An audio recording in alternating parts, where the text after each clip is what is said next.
Hey everybody, welcome back to MCR Podcast. This is part 2 of the beginning. Today we are going to start out talking about boot camp. Yay. Yeah, we are going to talk about how we together dealt with me going into boot camp, and the 10 months that I was gone. We talked about it a little bit on the last episode, but we're going to get a little more in depth and just continue on our story. Yeah.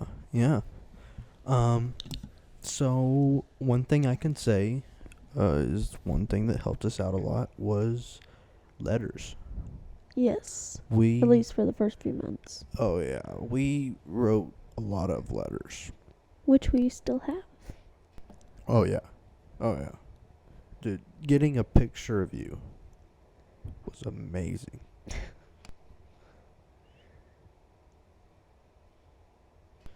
And I know you got some stuff for me. Yes. Valentine's Day. Yes, I did. I got flowers, a necklace, a teddy bear that I still have, and a couple other things. Yeah. She got some good stuff. Okay. Now, boot camp was 3 months long. And like we'd said in the last episode, what had basically happened was I was there, and about 2.5 months in my third phase, first sergeant walked in and said, "Yeah, y'all aren't going home." So at that point, we were all bummed. And of course, I was missing Kira a lot. So I wanted to come home.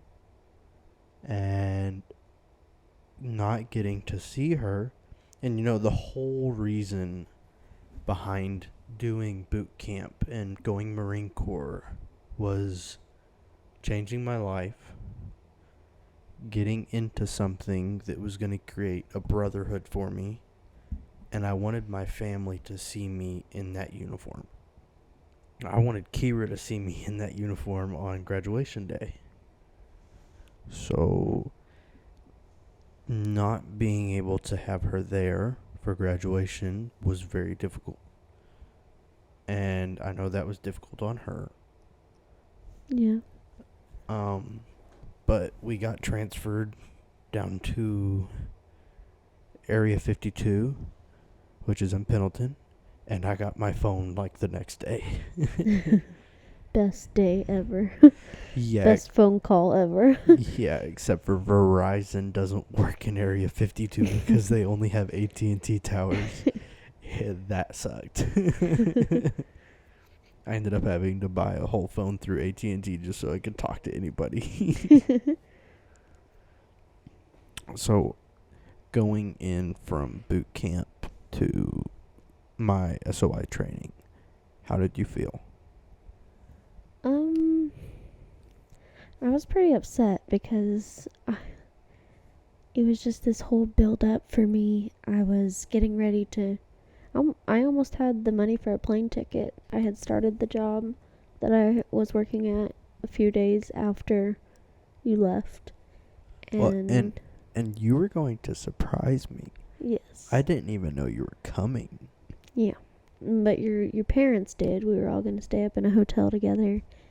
And I was going to be in like my own little room, but they were going to be driving me around. And yeah, I was going to surprise you. So just the fact that all of those plans and to that hope of I get to hug you soon, I get to see you soon, with all that being shut down, it was hard. It was hard to want to keep going because that was a lot of what was motivating me. Yeah. In certain aspects of my life. But I mean, I we'll talk about this later in another episode, but I got to a point basically where I was struggling. You needed me and I wasn't there. Yes. Yeah, that was for both of us. I mean, I needed you. And, you know, I had gone through 3 months of the most vigorous training of my life. Rigorous. Rigorous, yeah. Vigorous. That's a new word. And I'd gone through the most rigorous training of my life, and all of my support was through mail. Either through mail or through the people that I was sleeping next to every night. Which, if he listens, I hope he does, Ray, my best friend, absolute, from boot camp, absolute amazing guy. We were at boot camp together, and then we were at SOI together, and then we were at MOS school together, and let's just say we were best friends. But yeah, I was in California for a total of 5 months, close to 6, because I ended up getting put in a holding battalion or a holding platoon, because my schoolhouse was too full. But after that, I went to Missouri. You remember whenever I got to Missouri? Yeah. What did you think then? I was a little closer to home. We really weren't talking a whole lot, which I keep saying this, but we'll discuss that later. So I don't know, I was still really struggling in my own side of things, and I kind of had just given up on you coming home, which is sad to say, but yeah. I mean, for the most part, sometimes I didn't even think I was going to get to come home. I thought that I was going to get... I felt like you were going to get deployed, like, right out of... Yeah. And kind of like Ray did, where he went to Japan for a few years, like... Yeah, but that's because he was active. If I would have been active, then I would have get put somewhere.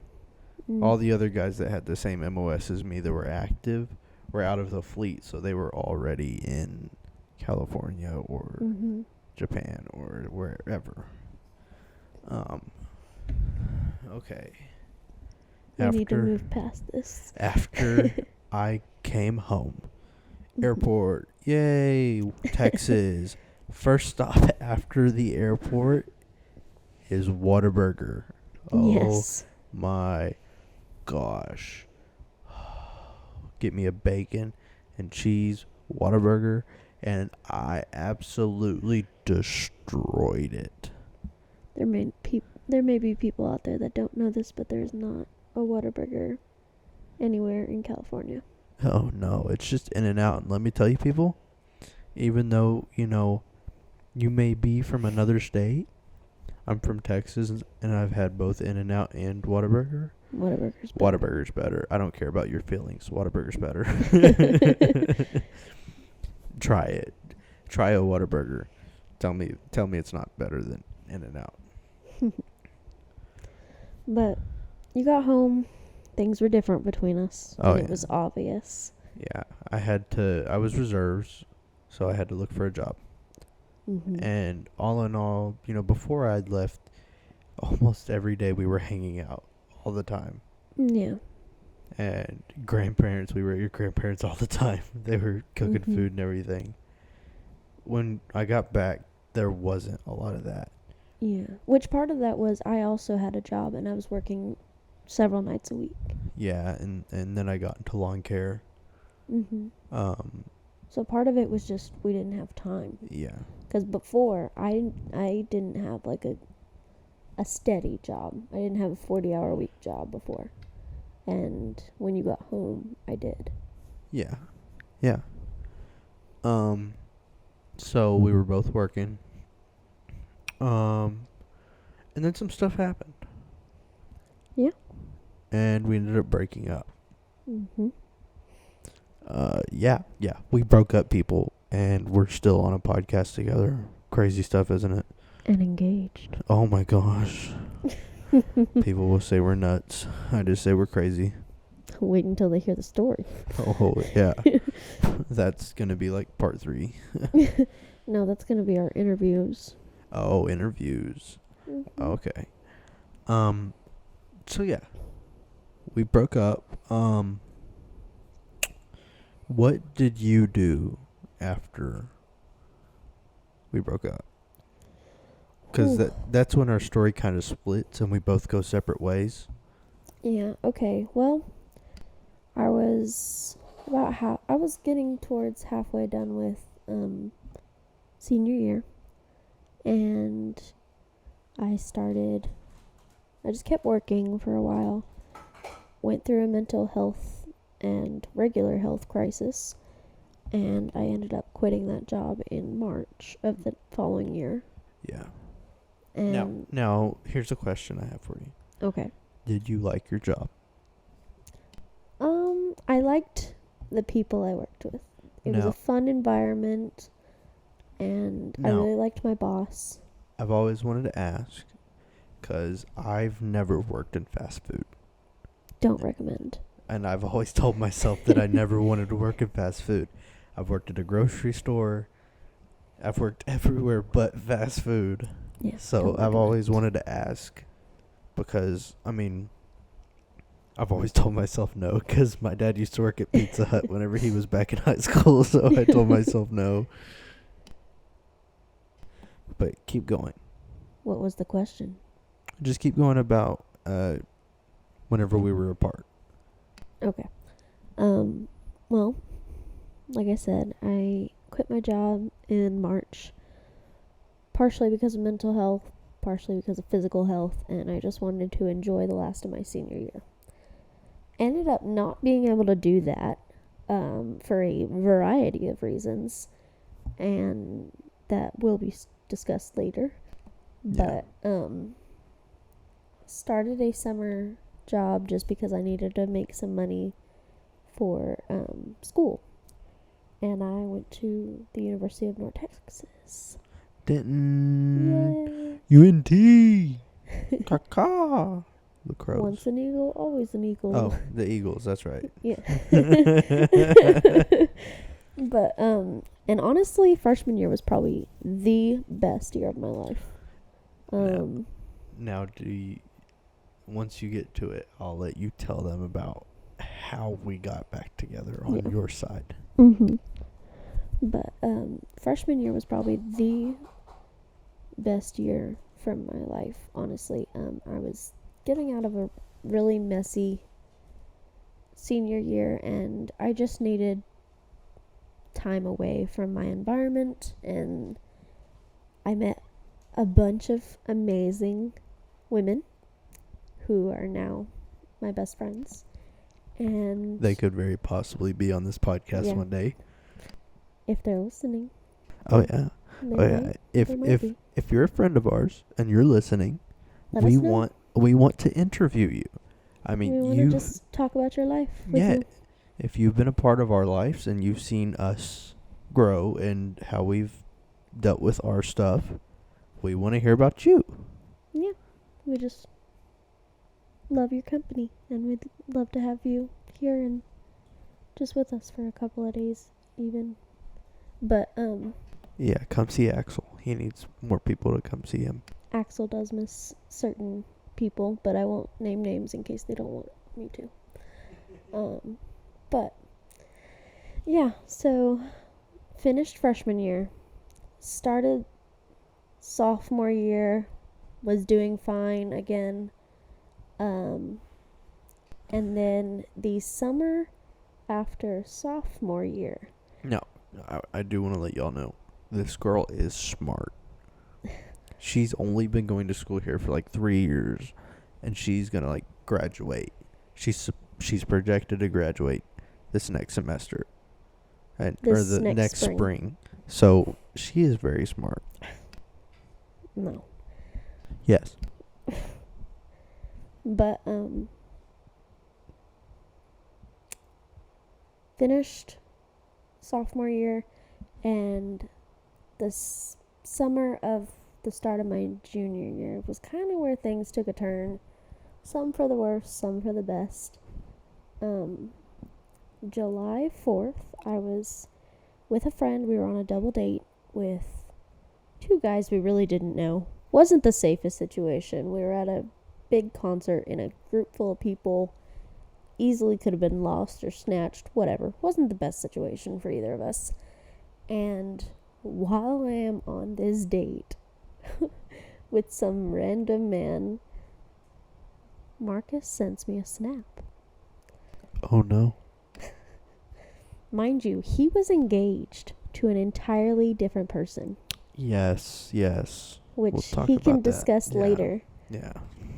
But or at least I guess he wasn't at this point. But No, I wouldn't be. not at this that point, but before, after 2 years of not really speaking to each other, Oh yeah, tell him how much of a simp I am. shut up. He sends me a video on Snapchat with a bunch of our pictures that were on his computer still from several years before. Oh yeah.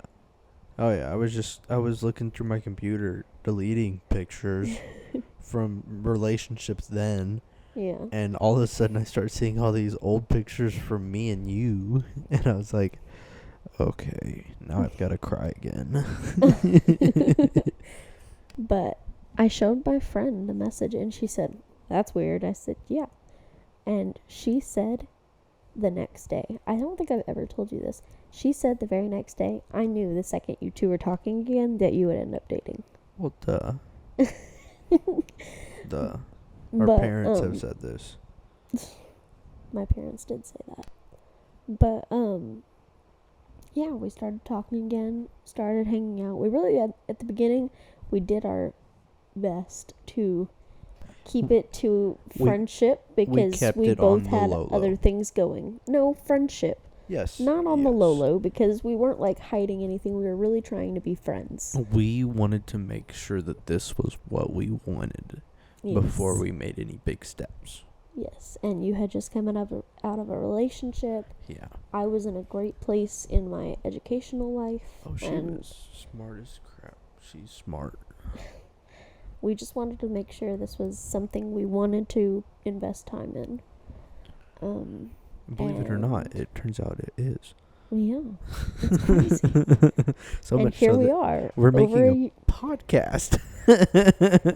And here we are, just over a year later, and crazily enough, we're engaged. Oh my gosh. And people who hear that are like, "What are you doing with your life?" Oh my gosh. Yeah, you've only been together a year and you're engaged. No, we've been No. together for like 5 years. We don't count the years we were separated. Those years don't matter. And yeah, now we're together. Yeah. So, I have a job. You have a job. yeah. I've got a fast car. Skirt. Oh goodness. But like I said, it was a blessing and a curse. My junior year, I once again have been having mental health issues that have actually affected our relationship, and we will go into a whole episode on that because that's just its own episode, honestly. Well, we might end up getting into it on this episode because we're not even 20 minutes in yet. Oh, well then, would you like to should we discuss like the entire situation? We might go over my side first. Okay. Of what happened while we were apart. Yes. And then we'll discuss. And then we'll discuss mental health and what all happened. To me, yeah. Yeah. Okay. All right. Hi, my name is Marcus. We've already been through all that. yeah, that's right. Okay. So. Hi, Marcus. So We saw friends, not food. That's what that reminded me of. I'm so sorry. Shark bait. Hoo ha ha. Okay. Good grief. Okay. So I quit my job mowing lawns after we'd broke up. At that point in time, I guess we could just go ahead and throw this out there. I had found out that you had cheated on me. Yes. which sucked. Yeah, I had gone into a very depressive state, and I was drinking a lot.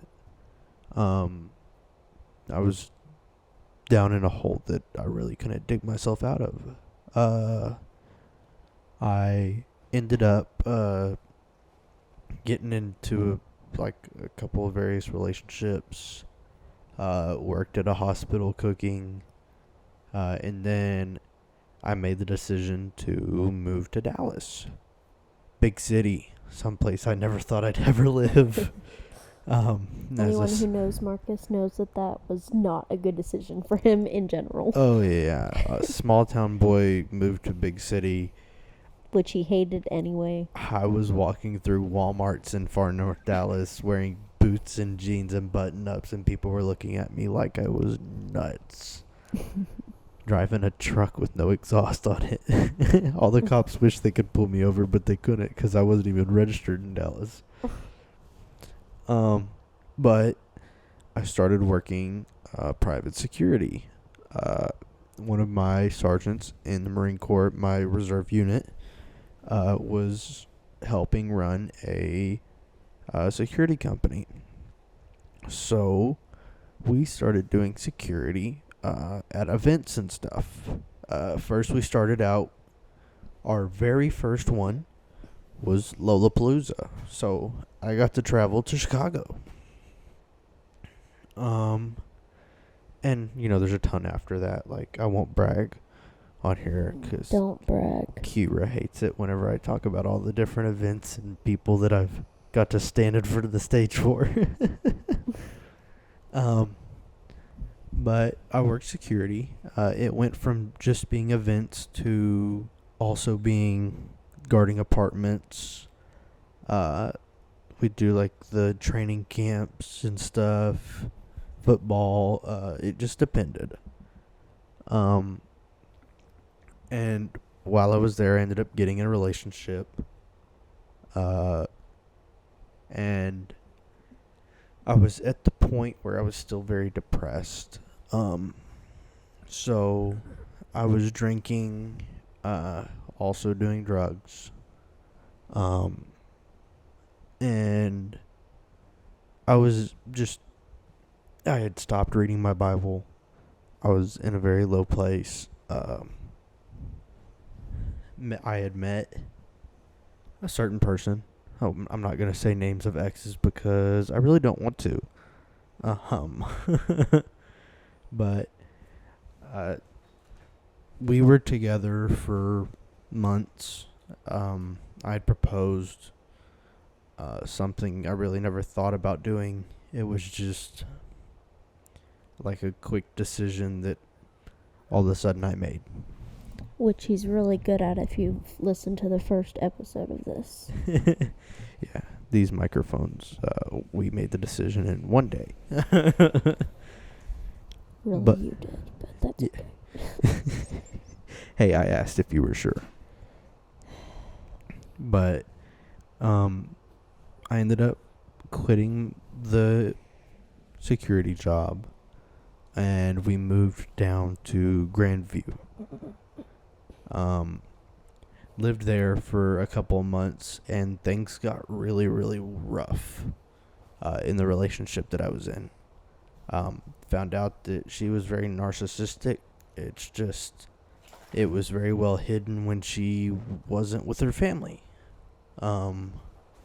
Because, just certain things happened. We ended up breaking up. And I was staying at her brother's house, and all of a sudden I'm looking through my laptop, deleting pictures, and guess what I roll across? Pictures of me in a past relationship. Why don't you go back to the first time I had reached out to you and kind of discuss because you've told me before that was kind of the turning point for your mind, and just kind of discuss that with us. Okay, so what do you mean by turning point for my mind? You've kind of said in the past that was kind of like a wake-up call.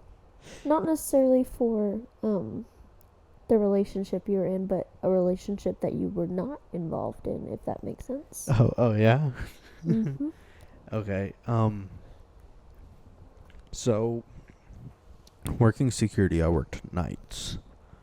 And I normally worked 4 or 5 days a week. Had 2 days off, or I'd work to where I had one day off, and it was weird schedules. So one night I was off. Me and said person I was in a relationship with were at the apartment, and we were smoking.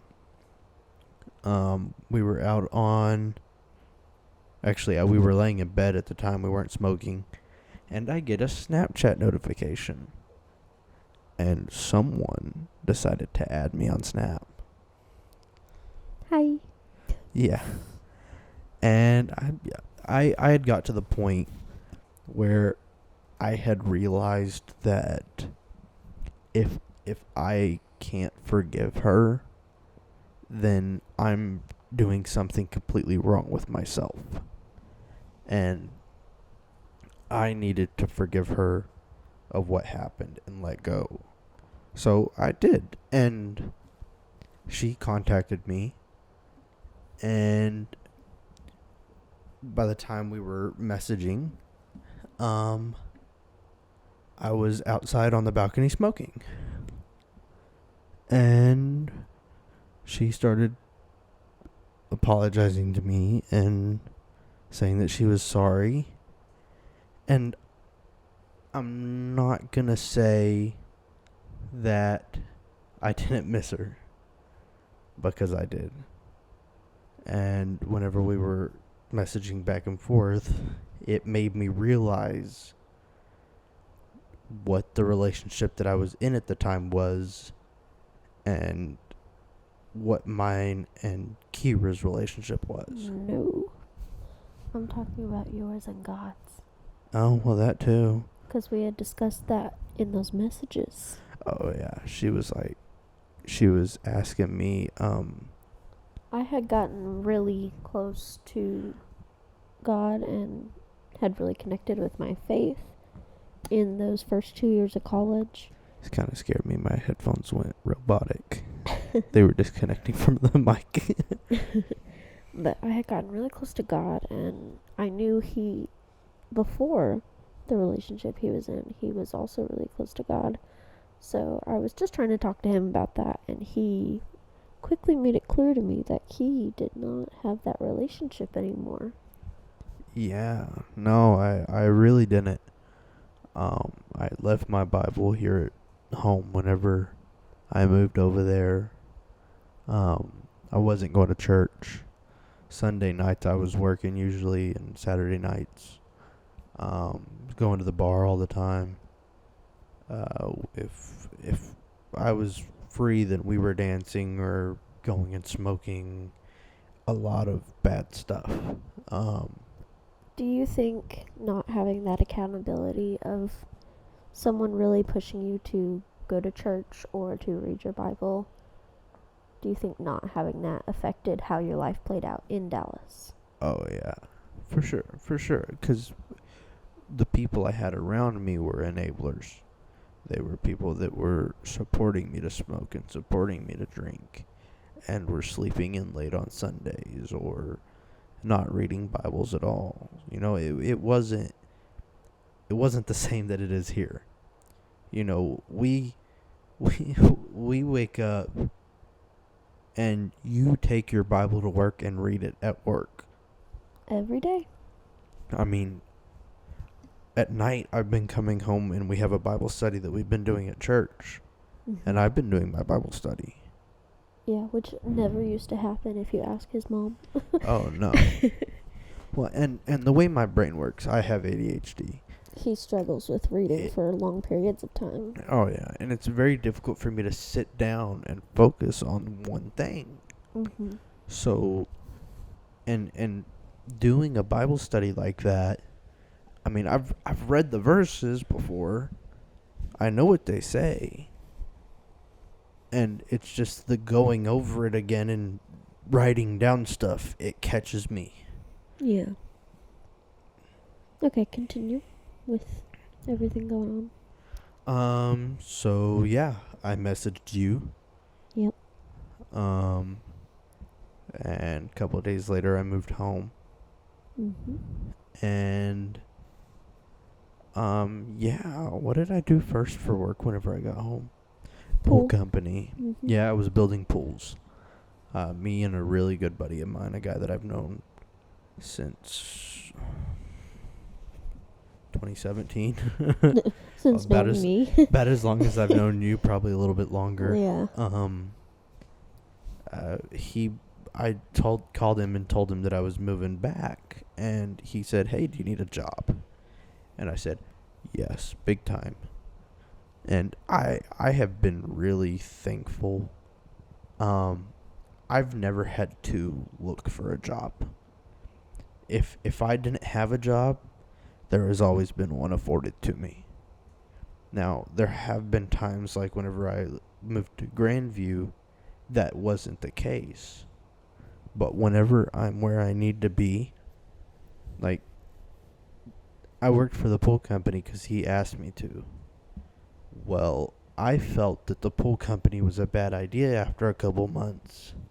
And Kira's dad shoots me a message, or no, he texted you Mm-hmm. and told her to tell me to apply with the city. And so, sure enough, I applied with the city, go in for an interview, and I got the job. Yeah. You had a nice recommendation there. Oh, yeah. Oh, yeah. So, I mean, it was one of those things where it moved. The past year has moved very quickly for So me. fast. Oh, my gosh. I mean, and I worked for the pool company for a couple months. That was fun. I love it. I love outdoors work. It's a great time.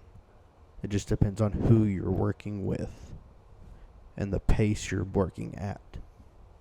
And when we say this year has moved fast, we're not kidding. We know we are crazy for getting engaged so quickly. Oh yeah, we're nuts.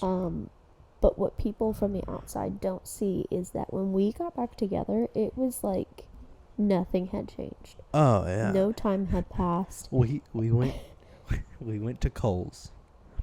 Yeah. And okay, let's just talk about that day. The day I got back. Oh gosh. I went over to my sister's house because that's where my mom and everybody was. And your And niece. we were hanging out. Yeah, my niece, my beautiful little niece. Oh my She's gosh. so precious. She's such a cutie. She just had her second birthday.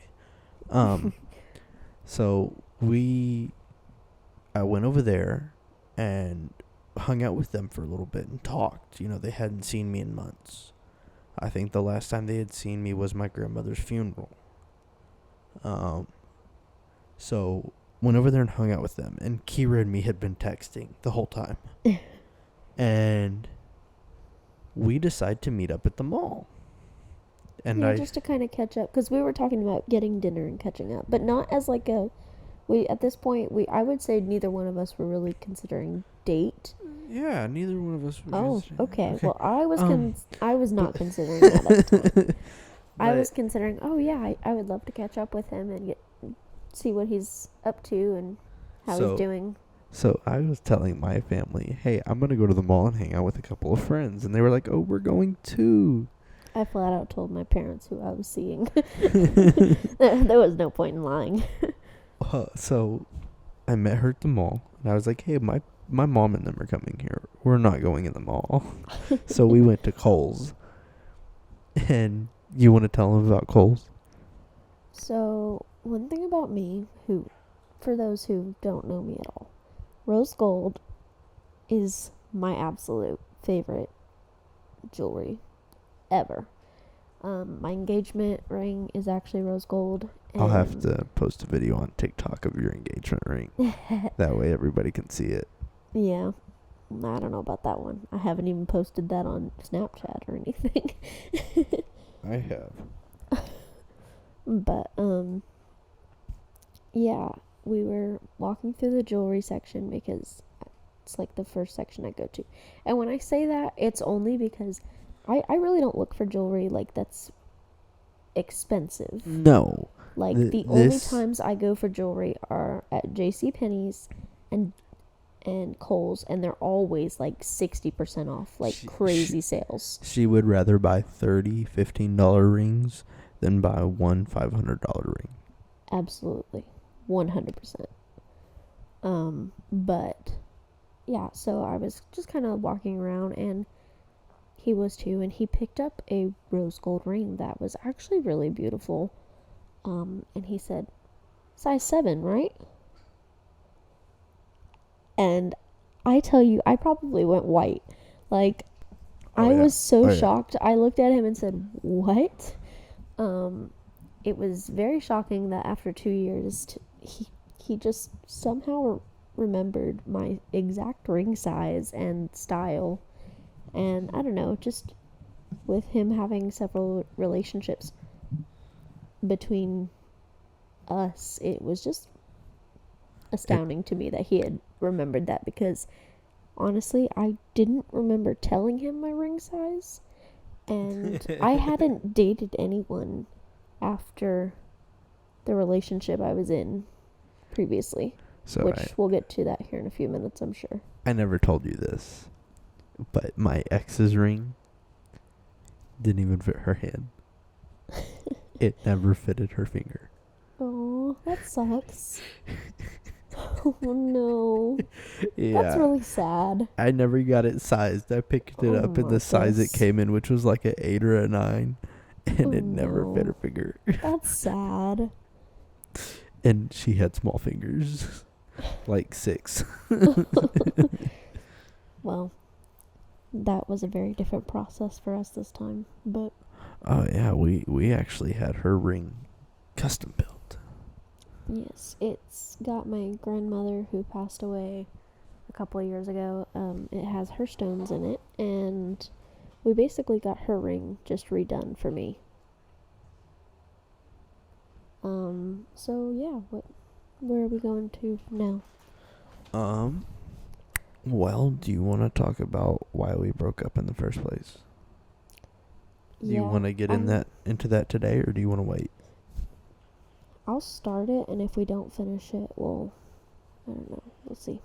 I think we can make this video a little longer for that reason. Oh, yeah. If we don't hit it in time, then that's fine. But, yeah, so basically, I got really lonely after, Marcus went to boot camp, and I was fine for, I would say, the first 4 or 5 months, honestly. But I started hanging out with a certain individual, and things got too close, and I cheated on Marcus, but it's not, I don't know how to explain it. She kissed him. I'm past that point already. Oh, you are? Yeah. Oh. I'm at that point. Yeah. I did kiss him, but that kiss was not, like, I shoved him away for that, and I told him right after. Yeah, because that was the first night I had my phone. Yeah. And I this called guy her. did not have a vehicle, and I was driving him to and from work for a while, and it was no big deal. She was trying to be a nice person, and he ended up taking advantage of her. Yes. But eventually that relationship moved towards a very abusive situation, emotionally, sexually, sometimes physically, and unfortunately I let that go on for way too long. It ruined my entire senior year. I wholeheartedly believe that it ruined it for me. That's part of the reason I wanted to just leave town, start fresh. There were times I was unable to not be on the phone with him at school. He would want me to call him and just leave my phone in my pocket, and if I was talking to people, he would ask, "Who is that?" He very, very controlling. Yes. He was very, very controlling. if there was a guy I was talking to, friend at school, it did not matter. He was not happy about it. There were plenty of sleepless nights because I was getting screamed at over phone calls, getting called probably up to 50 times a night because I would hang up and I would go to sleep eventually because I was tired. I was not sleeping for weeks on end and still going to school, still going to work, still trying to make all A's and do all the things and just try and be a normal senior. Try and enjoy it, and I wasn't. But that February, my grandmother actually passed away, and that's the first grandparent I've ever lost. Yeah. Same as the one that I lost, yeah. And at the same time, I was still going through this abusive relationship, and it seriously hit me so hard. And I wasn't close to that grandmother. I didn't see her very often. I didn't really know much about her. But I think just from all the emotions I was suffering through the rest of the year prior, I just kind of unleashed from all that, and I was out of it for a couple of days. But the real hit for my senior year, my abusive ex was hit by a car, or he was in a car accident, and he passed away. And I mourned him, and looking back on that, I wish I hadn't. Do you want to tell him what you did whenever we got together? So, you went and said goodbye. Yes, I finally went and said goodbye. I had not been to the crash site at all. And I don't know, something about Marcus is he's always been so careful about listening to me. And when I was ready to share that part of my life with anybody, he was the first one I thought of. Don't cry. I'm not gonna cry. Don't cry now. Cry. We made it this far. Come on. I know, right? You're doing an amazing job. Thank you. I'm but right here. we had already started dating. I'd kept it from you for a couple months. Yeah. Which I had heard through the grapevine that he had passed away, and yeah, but he didn't know about all the other stuff. I didn't know about the abuse and all the other stuff. But yeah, so a couple months into dating, we weren't like getting too far in terms of physical stuff between the two of us, but I had started at one point talking to you and just started crying because I was like, I need to tell you this before anything goes further between the two of us. Oh yeah. And she felt that I needed to know it. I mean, I remember that day pretty vividly. You felt like I deserved to hear it. Mm-hmm. And yeah, I remember that day pretty well. Can you go ahead and describe that day to you? Or to us? So, we were getting to a point where we were pretty serious. I mean, we had decided like this is what we wanted to do. Yeah, and it was I do my best to convince her, and the one thing that she's been the most worried about is she did this to me. What's gonna keep me from doing this to her? Mind you, this part of my life is so out of character for me. My mother will tell you that I was never a secretive person. Oh no. And during that time of my life, I locked up I've had to watch a safe. I've had to watch what I said to her because I think she's going to tell her mom everything. I absolutely tell my mother everything. She tells her mother everything. All of my friends at school know that. And I talk to my mom once a week. My mother knows everything about everybody at any time. Yeah. But I know that I try to be the most understanding person I can be. I mean, even though I may not know the situation, I try to look at it as best as I can from your point of view. I am not saying that what I did was right. It was beyond wrong of me to keep that from anybody and not. I handled it completely wrong. Well, But I'm not going to make myself be the sole problem anymore, which Yeah. for a long time I really did. You blamed yourself a lot for what was Yes. going on. And I'm not saying that you were a problem. You weren't. But now, I'm not. how much did I blame myself for you cheating in the first place? A lot. Because I blamed myself Because he had for left. not being here. Mm-hmm.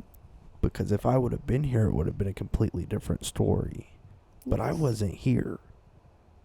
I up and left and went to boot camp and was gone for months. And It was rough. if I would have been home, then we would still be together right now, but Well, yeah. yeah. But We'd still be doing a podcast, by the way. I don't know about that. But I do think that that part of my life helped me grow to be the fiance I am today. She's an amazing fiance. Thank you. But She makes some awesome pancakes. my goodness, that was so random. But I make good burgers. You make good pancakes. But yeah, that was really hard, and I didn't tell anybody for the entire 2 years. My family didn't know. My best friend didn't know. Like she she had said. suspected there was that kind of thing going on, which I found out later. But I had told absolutely no one. Marcus was the first person I told. And now, I was the first person you told. And then she had posted something on Facebook talking about mental health. Which I've done throughout having a Facebook account. But this has... I guess I just wasn't paying close enough attention at one point. And I posted something that was a little more close to home in that realm. And my parents actually were like, what is this about? We need to talk. And that was probably the scariest conversation I've had in my entire life. Everyone who at that time I was with my friends at school.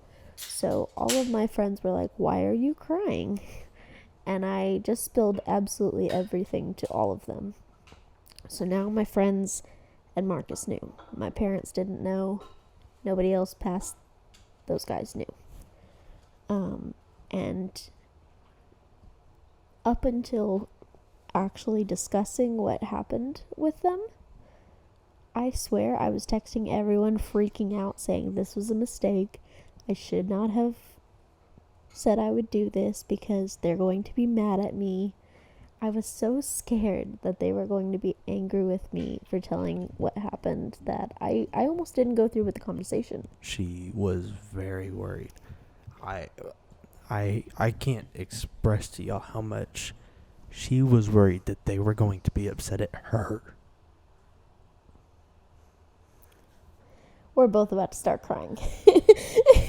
Hey, it's emotional. You know what? Emotions aren't a bad thing. We all have them. Yeah. But I told my parents. Yeah, that was... Guess what? They weren't mad at me. No, they weren't. Who told you they wouldn't be mad at you? Everybody. But, especially you. Me. Because yes. I was sitting there holding your hand the whole time. Yes, I did not want to do that conversation without you. But my parents were not mad at me. My mom, however, had some things to say about the other individual in the party, that we won't discuss. Yeah. Not so nice things to say as a protective mother would do. But As a parent that just found out all this stuff that happened. no parent should have to hear from their child. Yeah. But And anybody, if this is happening to you, tell somebody about it before it's too late. Reach out. Tell somebody. Because there are people out there willing to help. I had pushed so much down that I was going around telling everybody that this guy was absolutely amazing. And you were pushing everybody away. Yes. And I did not open up to any other possibility of that situation until I spoke to my parents. Once I talked to them, I had just come home from school for a weekend, as if that would be enough time to process everything. Which it's not. But I went back to school for a couple weeks, and probably the worst weeks of my life. Yeah, it was pretty bad. They were horrible. I started having panic attacks. I was reliving everything. I started having nightmares. All of the suppressed emotions and thoughts had come up at once, and I was no longer able to go to school. Yeah. I mean, there were points where I would have to call her and get her up and say, "Hey, you've got to accomplish this day, because you're going to be upset at yourself if you don't accomplish this day." But there were also times I'd go to class and I'd be like having a panic attack over nothing in class. Well, do you which remember? Which is a disruption, and I'd have to leave. Do you remember when you had, what was it, the job fair or whatever? I'm trying to think of what it was. It was where you got really, really nervous and you had a panic attack. Yes. That was a job fair. Yeah, I mean, that's normal though for me. That's a professional to non-professional thing for me, but I was having panic attacks because someone would walk behind me in class. Oh, yeah. And it was just ridiculous. And talking about the things that had happened after letting them sit for so long is what brought it all back like a hurricane. And I was not medicated at the time. No, the only thing you were taking was Lexapro. Yes, I was taking that, but I've been taking that since I was 14, and I was not taking near enough for what I was going through at the time. You'd been taking the same dosage since you were 14. Yeah. So yeah, that I ended up moving back home after the winter semester because I was not doing well. You moved in mentally with me. I did. I got an apartment, and she decided, "Oh my gosh, I want to live with you." So I was like, "Okay, bet." That's not how that conversation went. Oh yeah. Oh yeah, that's not how that conversation went. No, I originally was like, I don't think that's a good idea. Everybody said it was a bad idea, and I said, "Come on, let's try it. What's the worst thing that can happen?" Newsflash: a lot has happened. We're still here, aren't we? Yes. Stronger than ever. I would say, yeah. We're building back up, baby. Yeah. Yeah. I love you. I love you too. So, yeah, moved in with Marcus. Started going to church again, which is really good. Oh yeah. I've gone to church more this last year than I did in quite a while. Yeah. And I finally started therapy for the first time in my life. Which was difficult. And still is, yeah. Oh, yeah. I am not very far into the therapy journey as You've been doing it for about 4 or 5 months now. Since January. Yeah. Oh, good grief. 8 months now. Yeah. I didn't realize you started. But for the first while, I was only doing it once a month because we didn't realize how severe everything was. So I really haven't had that many appointments. And then I got to a point where I was like, I'm not doing this. it's not helping. It's making me feel worse, because it really does. It makes you feel so much worse when you first start out. Oh, yeah. I'm going to have to get the dog some water, so keep talking.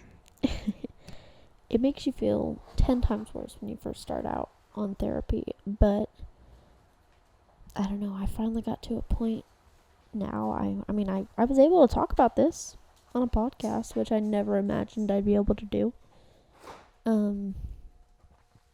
I did have... What are you doing? I'm giving him your water. Okay. I did have some roadblocks along the way where I was like, no, I'm not going. This is not helping. It's making me feel worse. He just poured water into his bowl. Sorry about that. Stop. That was not okay. But, yeah, my therapist is amazing. I love her so much. She's very patient with me. And I highly recommend, if you need a therapist, one, do your research on like what you want from a therapist, because I really wanted someone who was specializing in trauma therapy, and one who is of the same faith as me, because I didn't want to hear like, oh, don't lean on God and in my therapy, which I can't say would happen, honestly. I don't think that would happen, but I didn't want something like that. I wanted to be able to talk to someone who's of the same faith. All they're going to think about is, what's the waterfall going on in the background? Yeah, it's the dog. Our dog retains about half the water that he actually drinks. The rest is all over the floor. Yeah. So the sound that you're actually hearing is our floor being mopped at the moment, so. Yeah. But, yeah, I just recommend doing your research, finding someone you like. If you don't like someone in, like, the first couple of months, don't feel bad for leaving. That's something I had to learn. And I still am. I mean, my psychiatrist that's prescribing all of my medications did not like her. Let's talk about that. Oh my gosh. So yeah. I had done therapy for a while, and my therapist is like, I really think you should go talk to a psychiatrist, because she'll be able to get you better doses, better medication, things like that. And I was like, okay, let's do it. She recommended one. We went to the appointment, and this lady was not attentive at all. She was on the phone. Rude. She made like 6 or 7 phone calls in the hour-long appointment of me discussing my trauma. What? Yeah. That's horrible customer service. Usually 1 to 2 phone calls, but not 7. And I kid you not, I was telling her about how this abuse was very long duration of time, and she looked at me and said, well, why did you keep going back? Which is not something a psychiatrist should say to a trauma patient. So let's get to the point of, she put you on the wrong medications. She did, and then told me that I was having these psychiatric issues before. So she put her on a anxiety med that clashed with the Lexapro, with her depression med. Horrible. And it brought out a side of paranoia. It was bad. Horrible nightmares. Horrible. She'd wake up in the middle of the night and she'd see that I was talking, but I would be asleep. Or let's talk about the time I woke up and I turned on lights. Oh, yeah. And was ready to fight someone. And it had nothing to do with you. She jolted me awake because she was standing up or leaning over me in the bed. And she had thought that I was talking to someone. No, not that one. The time where I literally jumped out of bed, turned on the light, and Oh, you were posted up ready to fight someone? yeah, I was ready to fight someone that was like behind our TV, which is like up against the wall. Yeah, in the corner. At that time it was in the corner. Yeah, that was kind of impossible. And it had nothing to do with you. I had woken up from a crazy nightmare. And she was posted up ready to go. I was ready. Instantly. She's a fighter, y'all. But things had got to the point where we were fighting all the time. Every night, screaming knockout matches. Matches. Yeah, we were knocking each other out and putting point systems on the walls. No. That's not a good thing to. No. You're laughing. Yeah, but no. You're laughing. No. But finally, because I kind of have to keep her in check just as she keeps me in check. So finally one day I say, hey, we're going to call your psychiatrist and we're getting you on a different medication. Yeah. And it happened. Yeah, but on the phone call, she was rude.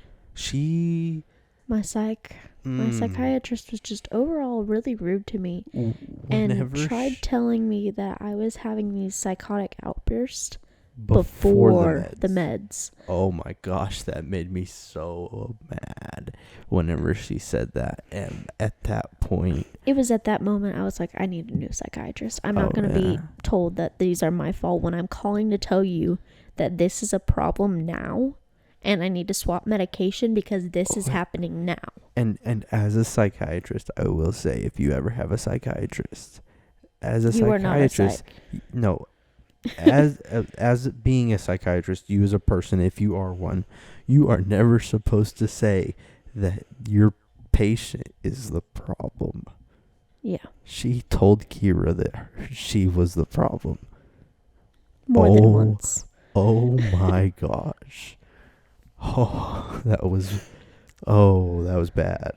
But we ended up going back to my therapist. Yeah. And she was like, I'm so sorry that happened to you. I really recommended her because I used to work with her. I don't know what that was about. I've never heard of anything like that. And my mom and I were just very angry. Not at my therapist. Like I said, I love my therapist. She's amazing. I have no complaints about her whatsoever. Yeah. But I was just angry because I felt like I was being pumped with all sorts of medications for a while. Oh, yeah. And it was constantly changing. And when you're changing medications like that, it makes you feel worse. It's horrible on your body. It's horrible on your mental system. And she got to the point where every night she would say, oh, well, I'm a pill popper. And it sucks. It really does. Especially being on my end and being the one handing her medications every night. It sucks to see the look on her face whenever she sees my hand with the medicine in it. Yeah. And, well, we finally got on this new medication. And I'm doing so much better. Oh, my gosh. She used to not sleep it every night. Like, she used to not sleep the full night. I would get like 2 or 3 hours of sleep every night, honestly. Yeah. I was waking up and staying awake. And you've slept a full week now. I have. A full week of full night sleeps. Yeah. And I have not. The only reason I didn't last night is because I was sick and I kept waking up from that. But yeah, she wasn't feeling very good. Mm-hmm. But yeah, now we've got her medicine kind of figured out. And she's doing really, really well. Yeah. She's been motivated throughout the day, and at night she's been doing really good at sleeping and stuff, and we've both been doing very, very good. We're back on an uphill. We're not going downhill anymore, which is very, very good. And that's the hope that we keep trying to continue that. Oh yeah. And it's hard to remember that relationships are uphill and downhill. There's a difference between, like, yes, in relationships you're gonna fight, but there's a difference between fighting and what we constantly were doing. I'm not even joking. We were at a point where we were like, we can't do this anymore. We were berating each other. We were getting to the point where we were just rude. Instead of fighting for each other, we were fighting against each other.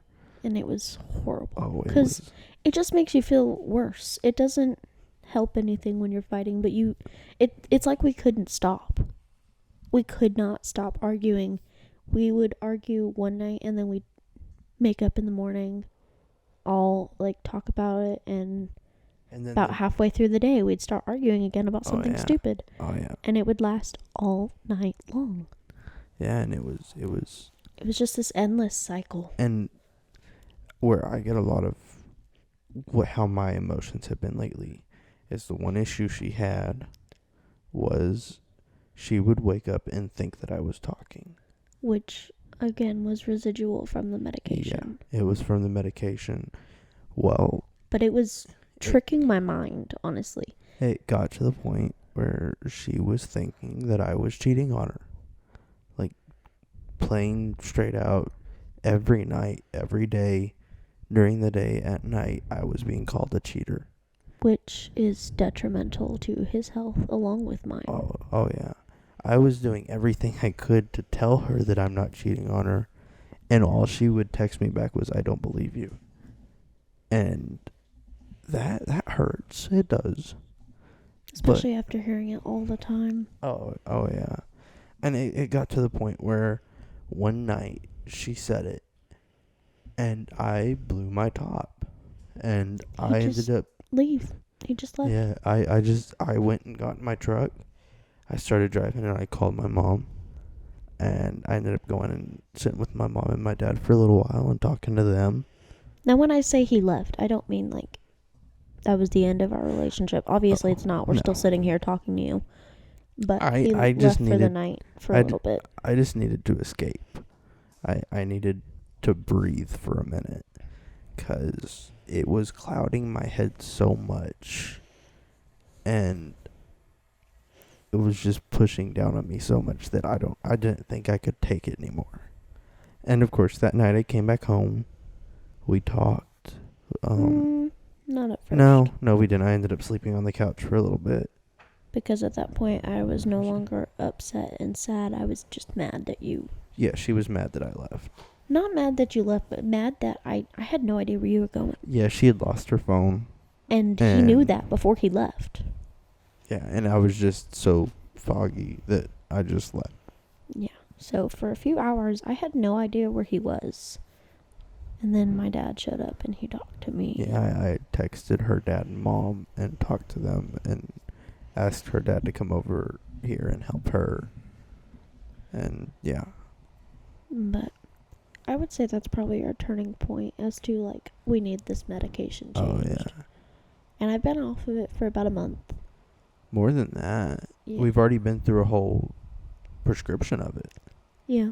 3 months. No, not 3 months.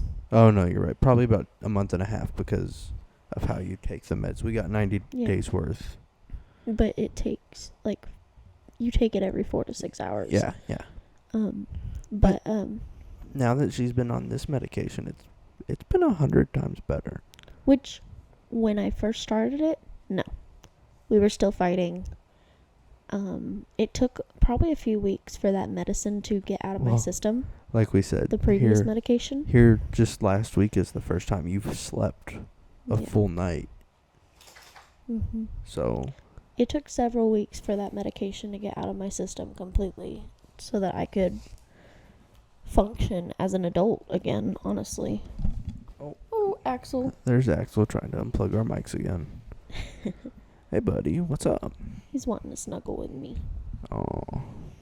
But yeah, now we're doing a lot better, honestly. I say, like, we say it's only been a week, but for us, that's huge. Oh, we take what we can get. You know, you gotta celebrate the small things, because in the small things that we celebrate, the big things will be so much better. And we're celebrating something else. Would you like to share that? Okay. We've been, for the past 5 months, 6 months, 7 months, 8 months, year. Really, but really seriously, for about the past 5 months, I have been trying to quit vaping. Nicotine altogether. Nicotine. Yeah. Yeah, nicotine. I have been vaping since I was 14. It was never really on and off. It was on. It was always there, except for during boot camp. Can't do it for that 3 months. I've been doing it for a very long time. I got to the point where nicotine really didn't faze me. I was looking for the next, higher dosage of nicotine that I could get that would actually help me out more. And just this last week, we got a vape that is 0 nicotine, and I have been without nicotine for 4 days now. No, over 4 days. 5 or 6. I know I got it on Wednesday, I think. So, 5 days. I think I got it on Wednesday. Yeah. Yeah. 5 days. 5 days without nicotine. Small victory, but it is a victory. Oh yeah, it's a victory. And I can tell. I mean, right now I am dead tired. Now, it may also be because of yesterday. I had a water leak that was 5.5 hours long, and just a busy day. And like I said, I haven't been getting a good amount of sleep recently. But that's because of the withdrawals. That's because of withdrawals. I've been waking up with cold sweats, and it's just been horrible sleeping at night. And it doesn't help that I turned up the AC at night to help with the energy bill. Yeah. But we're getting better. Oh, yeah. I have the best support system I could ever have. Yeah. Yeah, you. And your mom. And everybody else. And your mom. Yeah. My mom's like everybody's support system. Oh, yeah. If we ever have... Your mom is my mom. If we ever have other friends on here from Denton, they will gladly share that part with everybody. My mom is everybody's mom. But, yeah. All right. I think that'll be a good stopping point. Yeah. Thank you for listening. Yeah, this is our second podcast. This is part 2 of the beginning. It's normally not going to be this long. It'll normally be between 30 minutes to an hour. Yeah. But today we just had a lot to share. Yeah, this is the second day we've had these mics. Yeah. We got them hooked up, and we finally figured out how to get this to work. And now we're posting our second podcast. Yeah. And we are doing really good. Thank all of y'all for listening. Please go to my TikTok. I am Marcus01. And put in the comments or message me. Tell me how you feel about the podcast. Tell me what you think we should need. If you want to hop on, let us know. Ask us questions. Yeah, ask questions. We'll do Q&A stuff. I mean, our next episode will probably... Well, I guess we don't really need an interview anymore. Other than, like... Yeah, no, we might have a few. If you want to... We might do a few questions, like... Yeah. Maybe one question for each of us every episode. Yeah. Just to kind of dig a little deeper. One question for me, one question for you, and then one question for the both of us as a couple. Yeah. 3 questions a video. So just ask us questions. Yeah, ask questions. But thank y'all for listening. Thank you for being here. And if y'all have questions about mental health issues or anything that it may sound like you're going through what we've gone through, let us know. If y'all need to know what kind of product I use to help me get off of nicotine, I'll let y'all know. Ask me. Thank y'all for listening. I'm Marcus. I'm Ciara. Y'all have a great week. Bye.